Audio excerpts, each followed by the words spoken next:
नमस्कार मित्रांनो, जय महाराष्ट्र. महायुतीत जागा वाटपावरून पुन्हा वाढली मोठी भांडण. कोणत्याही बातमी बघूया. मुंबई महापालिका निवडणुकीच्या पार्श्वभूमीवर भाजप आणि शिवसेना शिंदे गट यांच्यातील जागा वाटपाचा तिढा अद्याप सुटलेला नाही. शिवसेनेकडून मुंबई पालिकेसाठी 100 जागांची ठाम मागणी करण्यात आली असताना भाजपने या मागणीला स्पष्ट नकार दिला आहे. भाजपकडून शिवसेनेला 70 जागांचा नवा प्रस्ताव देण्यात आल्याची माहिती समोर आली आहे. याआधी झालेल्या पहिल्या फेरीतील चर्चेत भाजपकडून शिवसेनेला केवळ 52 जागांचा प्रस्ताव देण्यात आला होता.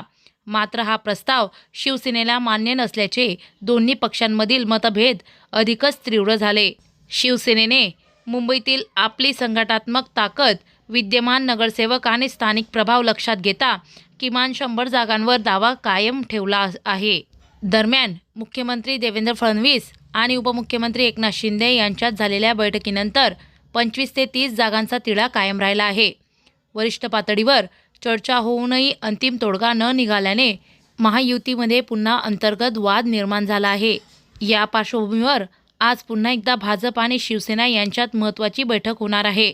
या बैठकीत जागा वाटपावर अंतिम निर्णय होतो का, की तिढा आणखीन वाढतो, याकडे राज्यातील राजकीय वर्तुळांचे लक्ष लागले आहे.